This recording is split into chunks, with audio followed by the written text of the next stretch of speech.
ఈ రేటు తమ్ముడు, హే తమ్ముడు, ఇప్పుడు దాకా మాట వచ్చిందా? Thank you. మైక్ రాలేదంటే ఇంకా ఈ రేట్ల విషయం మాట్లాడేసి నేను నిన్న పని చూసుకుంటాను, మిమ్మల్ని డిస్టర్బ్ చేయనండి. సురేష్ అన్న, రేట్లు చాలా ఇంపార్టెంట్ అండి. మీరు నమ్మండి, భారతదేశంలో 1961 తర్వాత థియేటర్లో ఏ రేట్లు పెట్టాలి, ఎలా పెట్టాలి, భారతీయుల యొక్క తలసరి ఆదాయాన్ని బట్టి, జీవన ప్రమాణాలను బట్టి రేట్లు నిర్ణయించినప్పుడు గవర్నమెంట్ ఒక కమిటీని వేసి ఓ నేల, ఓ బెంచి, ఓ కుర్చీ, ఓ బాల్కనీలై తరగతులు సృష్టించింది. ఈవేళ నేల లేదు, బెంచీ లేదు, ఒకటే క్లాసు లేకపోతే 2 క్లాసులు, మొత్తం థియేటర్స్ మొత్తం ఆ రకంగా చేసేసారు. ఓకే, ఇక రేట్లు అనేది ఏమవుతున్నాయో సిస్టమ్ ప్రకారం గవర్నమెంట్ ఏదైనా ఒక రేటు పెడితే ఆ రేట్ని అందరూ కూడా హానర్ చేయాలి.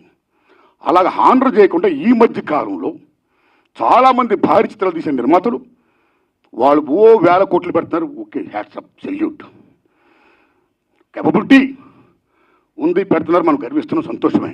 కానీ అలా పెట్టే నిర్మాతలు చాలామంది ఏం చేస్తున్నారంటే, మా సినిమాకి చాలా ఖర్చు అయిపోయింది కాబట్టి రిలీజ్ ముందు రేట్లు ఎక్కువ పెంచితే మేము సేఫ్ అవుతాం అని ఒకటి పెట్టడం వల్ల, నిజం చెప్పండి తమ్ముళ్ళారు, మీరు నిజం చెప్తున్న ఫ్రాంక్గా, ఆ రకంగా పెట్టడం వల్ల, దానికి గవర్నమెంట్ యాక్సెప్ట్ చేయడం వల్ల మామూలు హారం జరగట్లా సగటు చిత్రానికి.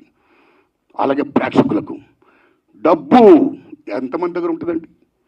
పేదవాడికి సినిమా కూడా ఉంటుంది, డబ్బు ఉన్నవాడికి సినిమా కూడా ఉంటుంది. డబ్బు ఉన్నవాళ్ళు హ్యాపీగా చూడగలుగుతారు, పేదవాళ్ళు ఎక్కడ చూస్తారండి? అప్పు సప్పులు చేసి మరీ చూస్తారండి. ఇంత రేట్లు పెంచిస్తే పాప్కార్న్ బీభత్సం రేటు చూస్తే కనీసం 1000 రూపాయలు 1500 ఉంటేనే కానీ వేళ సినిమా చూడలేకపోతున్నాడండి. సో సగటు ప్రేక్షకుడికి వినోదం అనేది చాలా చౌకగా వచ్చే సినిమా ఈవేళ కాస్ట్ అయిపోతే ఈ రేట్లు పెట్టడం వల్ల అదేం ధర్మం అండి? ఇదేం సంక్షేమ రాజ్యం అండి? What are respecting the system of the government? ఒక రేట్లు పెడితే ఎవరికైనా రేట్లు అలా హానర్ చేయాలి.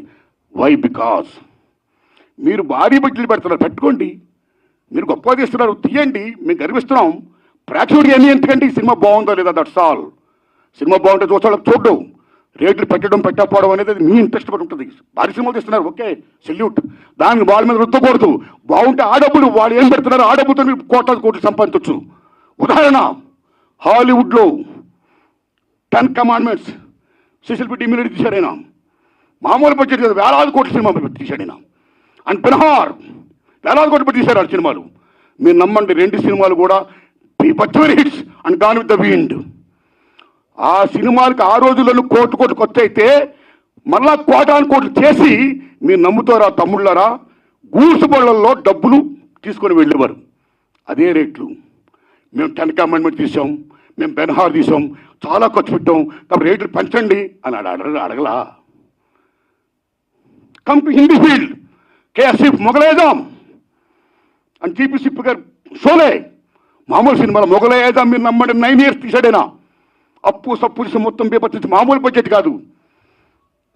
ఆ సినిమా రిలీజ్ అయ్యే ముందు నేను చాలా అప్పు సప్పులు అయిపోయాను, 9 years పట్టింది, చాలా కోట్లు పెట్టేశాను, నాకు రేట్లు పెంచండి అని కేఎస్ఎఫ్ గారు అడగలా. సిస్టమ్, ఈ రెస్పెక్టెడ్ సిస్టమ్. ఏం రేట్లు ఆ రేట్లో సినిమా రిలీజ్ చేశాడైనా. మీరు నమ్మండి, సినిమా పీపతోని హిట్. నమ్ముతారా తమ్ముళ్ళరా?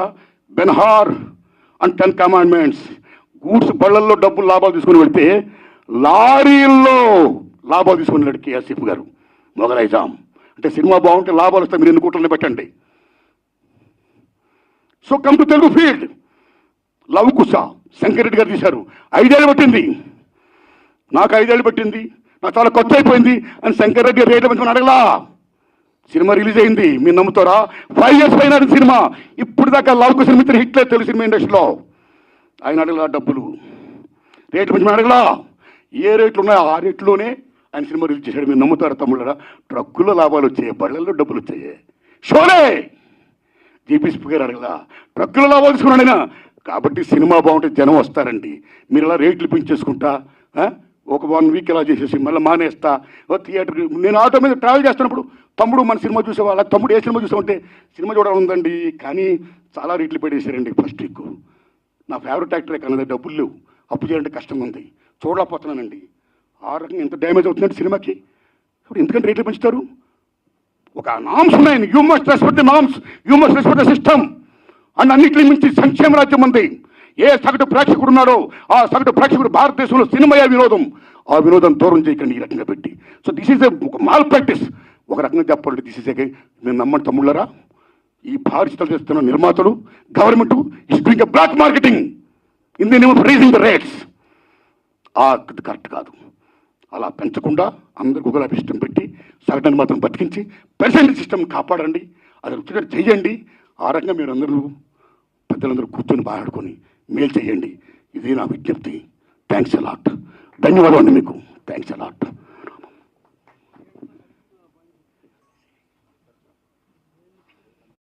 ఎన్నో ఏళ్లుగా ఎదురు చూస్తున్నటువంటి ప్రభుత్వ అవార్డులు, నంది అవార్డులు, ఇవాళ తెలంగాణలో గద్దర్ ప్రజాయుద్ధం ఒక గద్దర్ అవార్డులు పేరిట సీఎం రేవంత్ రెడ్డి గారి గవర్నమెంట్ ప్రకటించడం మామూలు ఆనందం కాదు. Very very happy. అంటే ఇండస్ట్రీ యొక్క ఉనికిని గుర్తించి గౌరవించినందుకు సీఎం రేవంత్ రెడ్డి గారికి, వారి టీంకి నా నమస్కారాలు. అలాగే జాతీయ అవార్డు గ్రహీతలకి, పైడి సురేష్ గారు, జయరాజ్ గారి అవార్డుకి, కాంతారా గారి అవార్డుకి, అవార్డు గ్రహీతలందరూ కూడా ధన్యవాదాలు చెప్తున్నా. తెలంగాణ ప్రభుత్వం ఏ విధంగా అయితే గద్దర్ అవార్డులు ప్రకటించిందో అలాగే ఎన్నో ఏళ్లుగా ఎదురు చూస్తున్నటువంటి నంది అవార్డులను కూడా మన చంద్రబాబు నాయుడు గారు అక్కడ ప్రకటించారని నేను మనస్ఫూర్తిగా విజ్ఞప్తి చేస్తున్నా. ఇక ముఖ్యంగా నేను మీ పాత్రికేయ మిత్రులందరినీ ఎందుకు పిలిచానంటే, ఎందుకు విజ్ఞప్తి చేశానంటే, రీసెంట్గా ఇండస్ట్రీ మొత్తం పర్సెంటేజ్ కావాలని మ్యాక్సిమం అబౌవ్ 80% అనే ఇష్యూ మీద చర్చలు జరుపుతూ both producer council and film chamber అనేక చర్చలు జరుపుతూ కొనసాగిస్తున్న దశలో ఎప్పుడు చర్చలు ఫలప్రదం అవుతాయా, ఎప్పుడు సినిమా ఇండస్ట్రీలో పర్సెంటేజ్ సిస్టమ్ వస్తుందా అని ఎదురు చూస్తే నాలాంటి సగటు నిర్మాతలందరికీ కూడా తీరని విఘాతం జరిగింది. ఈ మధ్య రీసెంట్గా ఒక విషయం ఏంటంటే, హరిహరి వీరమల్లు అనే సినిమాని ఆపడం కోసమే జూన్ 1 నుంచి బంద్ ప్రకటిస్తున్నారు పర్సెంటేజ్ కానీ ఇవ్వకపోతే అనే మాట రావడం అనేది చాలా దుర్మార్గం. It's a trash. అది ఉత్తిది, అది కరెక్ట్ కాదు. అందులో కుట్ర ఉంది. ఆ కుట్రదారులు ఎవరు తెలుసుకోవాలి అని స్వయంగా పవన్ కళ్యాణ్ గారు ఆఫీస్ నుంచి రావడం అనేది, స్వయంగా సినిమాటోగ్రఫీ మంత్రి దుర్గేష్ గారు మాట్లాడడం అనేది కరెక్ట్ కాదు. ఎందుకంటే మిత్రులారా, ప్రొడ్యూసర్ కౌన్సిల్ కానీ ఫిల్మ్ ఛాంబర్ కానీ అవి సినిమా పరిశ్రమ పాలనా సంస్థలు. ఆ రెండు సంస్థలు కూడా బంద్ ప్రకటిస్తామని ఇప్పుడు చెప్పలా. డిసిషన్స్ ఆర్ గోయింగ్ ఆన్ అని చెప్పారు వాళ్ళు. దట్ ఇంకో విషయం చెప్తున్నా మీకు, బంద్ అనేది ప్రజాస్వామ్యంలో ఒక బ్రహ్మాస్త్రం. ఎవరైనా బంద్ ప్రకటించే ముందు సినిమా ఇండస్ట్రీలో అకార్డింగ్ టు నామ్స్ 3 వారాల ముందుగా తెలియపరచాలి. ఇదిగో పలానా ఇష్యూ మీద మేము ఫైట్ చేస్తున్నాం, అది ఇంకా కొలిక్కి రాలేదు కాబట్టి మేము బంద్ ప్రకటించబోతున్నాం అనే విషయాన్ని నిర్మాతలకు 3 వారాల ముందు తెలియపరచాలి. This is norms, it's a preamble. 3 వారాల ముందు తెలియపరిస్తే రిలీజ్ డేట్ ఎవరు తెచ్చుకున్నారో, మేము రిలీజ్ డేట్ ఇచ్చుకున్నామండి, ఇంకో 2 వారాలు మేము రిలీజ్ చేస్తున్నామండి అని ప్రిపేర్ అయిన నిర్మాతలను ఇబ్బంది పెట్టకుండా ఉండడం కోసమే 3 వారాల ముందు తెలియపరచాలి according to norms. So June 1 bandh ప్రకటిస్తే ఒకవేళ జూన్ 12 అంటే 2 వారాలు కూడా కాదు కదా. ఏ రకంగా మీకు హరిహర వీరమల్లుకి అది వర్తింపు చేస్తుందండి? అది కరెక్ట్ కాదు. పవన్ కళ్యాణ్ గారి మీద ఎవరైనా కుట్రబంటారు. తెలుగు చలనచిత్ర పరిశ్రమలో విశ్వవిఖ్యాత నట సార్వభౌమ ఎన్టీ రామారావు గారు, భారతదేశంలో ఎన్టీఆర్ మన తెలుగు జాతిని ఖ్యాతిని చేసిన మహనీయుడు. As a politician, as a CM, like this anything else. ఎంత గర్విస్తామో. తర్వాత మళ్ళీ మంచి గొప్ప పేరు తెచ్చుకొని ఈవేళ ఒక జనసేన పార్టీ పెట్టి ఈవేళ డిప్యూటీ సీఎం అయ్యారంటే వీఆర్ ప్రౌడ్ ఆఫ్ ఇట్. మన తెలుగు చిత్ర పరిశ్రమ మొత్తం గర్విస్తున్నది. Hats off to Pawan Kalyan garu. ఆయన సేవలను గుర్తుంచుకోవాల్సిన చంద్రబాబు నాయుడు గారికి సెల్యూట్. మేము పవన్ కళ్యాణ్ గారిని ఏ రకంగా దుర్మానం కాము, కానీ పవన్ కళ్యాణ్ గారు ఆఫీస్ ఆ రకంగా కరెక్ట్ కాదు రావడం. ఓకే, వచ్చిందనుకోండి, ఇష్యూ వస్తే మహాత్మా గాంధీ ఏమన్నాడు, ప్రపంచ యుద్ధాలను కూడా చర్చల ద్వారా ఆపొచ్చన్నాడు ఆయన. ఒక సీఎం, ఒక డిప్యూటీ సీఎంగా మీరు అక్కడ సీఎం చంద్రబాబు నాయుడు గారితో మాట్లాడి హరిహర వీరమల్లు అనే టాపిక్ మీరు ఎత్తకుండా ఓకే మీ ఇండస్ట్రీ కష్టాల్లో ఉన్నప్పుడు రండి, మనం సిట్టింగ్ చేసుకుందాం రండి, మాట్లాడుకుందాం రండి అని చెప్పుకుంటూ ఒక పెద్ద రోల్ ప్లే చేస్తుంటే ఒక చలనచిత్ర పరిశ్రమ బిడ్డగా మిమ్మల్ని మేము ఎంత గౌరవించేవాళ్ళం సార్. ఎంత బాగుండేది సార్, ఎంత బాగుంటుంది సార్. ఆ పని చేయండి సార్ పవన్ కళ్యాణ్ గారు. ఎందుకంటే పర్సెంటేజ్ సిస్టమ్ వల్ల ఇండస్ట్రీ ఇవాళ చాలా మేలు జరుగుతుందండి. పర్సెంటేజ్ సిస్టమ్ లేకపోవడం వల్ల ఇండస్ట్రీ సగటు నిర్మాత మొత్తం కొలాప్స్ అయిపోతున్నారండి ఇవాళ. మీరు నమ్మండి sir. Why because all malls PRs మొత్తం ఇలాంటివన్నీ వచ్చేసిన తర్వాత సింగిల్ థియేటర్స్ ఇవాళ ఉనికి లేకుండా పోతుందండి. తెలంగాణ 500 ఉన్న సింగిల్ థియేటర్లు ఇవాళ 200 చిల్లరకు వచ్చేసాయి. ఆంధ్రప్రదేశ్ 500 పైన ఉన్న సింగిల్ థియేటర్ ఇవాళ 300 పైసలకు వచ్చాయి. సింగిల్ థియేటర్ లేకపోతే యొక్క ప్రేక్షకుల పరిస్థితి ఏమిటి? ఇవాళ మాల్స్లోని ఆటల్లోని ఇటువంటి చోకాడు థియేటర్స్లో రేట్స్ ఎంత ఉన్నాయి ఇవాళ? ఎంత బీభత్సమైన రేట్స్.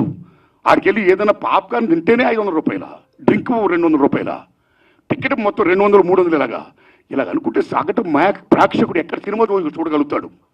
ఏ రకంగా వెళ్ళగలుగుతారు? ఇవాళ భారతదేశంలో సినిమా పరిశ్రమ అనేది సామాన్యుడికి వినోదం. అలాంటి వినోదాన్ని సగటు మనిషికి దూరం చేస్తుంది ఇవాళ బికాస్ ఆఫ్ దీస్ పాలసీస్. కాబట్టి సింగిల్ థియేటర్ని బతికించుకోవాలి, దానికి పర్సెంటేజ్ సిస్టమ్ కావాలి. ఈ పర్సెంటేజ్ సిస్టమ్ అనేది ఉప్పు నుంచి కాదండి. నేను ఎందుకు ప్రశ్న పెట్టానంటే since 25 years the issue is going on. ఈ పర్సెంటేజ్ కావాలని కోరిన వాళ్ళు మేము కూడా ఒకటి, నేను కూడా ఒకనండి. ఆ రోజుల్లో మీరు నమ్మని మిత్రుల కిఎల్ నాన్నగారు ఉన్నప్పుడే ప్రొడ్యూసర్ కౌన్సిల్ అధ్యక్షుడిగా మేము విజ్ఞప్తి చేశాం. కాలా సి కళ్యాణ్ గారు ఉన్నప్పుడు విజ్ఞప్తి చేశాం. కాలా కిరణ్ గారు ఉన్నప్పుడు విజ్ఞప్తి చేశాం. కాలా అలాంటి దశలో మీరు నమ్మండి, ఇదే ఫిలిం ఛాంబర్ ముందు టెంటలు వేశాం. అక్కడ ఓ సురేందర్ రెడ్డి గారు, ఓ నట్టి కుమార్ గారు, ఓ మోహన్ గారు, ఓ బెక్కం వేణుగోపాల్ గారు, నేను ఇంకా అనేక మందిని ఈ ఉద్యమాలు చేస్తున్నప్పుడు ఆదిశేషవరరావు గారు, తమ్ముడు భరద్వాజ్ గారు, కేఎస్ రామారావు గారు, చంద్రబాబు శ్రీనివాసరావు గారు, అచ్చిరెడ్డి గారు, కృష్ణారెడ్డి గారు పెద్ద మంది సంఘీభం ప్రకటించారు. ఎన్ని చేసినా ఏమీ కాలా. వెళ్ళి స్వయంగా నేను వెళ్ళి రామారాయణ గారు రిక్వెస్ట్ చేశా, నారాయణ పర్సెంటేజ్ సిస్టమ్ కావాలి, అది మంచిది. ఈ సిస్టమ్ ఉండకూడదు, రెండో సిస్టమ్ ఉండకూడదు. నేను సురేష్ బాబుతో మాట్లాడతాను, I am with you, I am with that moment అన్నాడు రామారాయణ గారు. మహానుభావుడు కీర్చేసి అయ్యారు. అది ఇప్పుడు తత్తులు బలపడం కాల. ఆ తర్వాత అల్లు అరవింద్ గారిని రిక్వెస్ట్ చేశాం. నారాయణమూర్తి అందరం కలిసి చర్చించుకున్న విషయం మీద ఏది మంచిగా చేద్దామన్నాడు ఆయన. కానీ మంచి అనే పర్సెంటేజ్ జరగల. మళ్ళీ సునీల్ నారాయణ గారిని రిక్వెస్ట్ చేశాం. అందరూ ఏం చెప్తా అదే మేము చేస్తామన్నాడు ఆయన. కానీ ఇది మంచి జరగల, పర్సెంటేజ్ సిస్టమ్ ఇంప్లిమెంట్ కాలా. దిల్ రాజు గారిని రిక్వెస్ట్ చేశాం. నిజంగా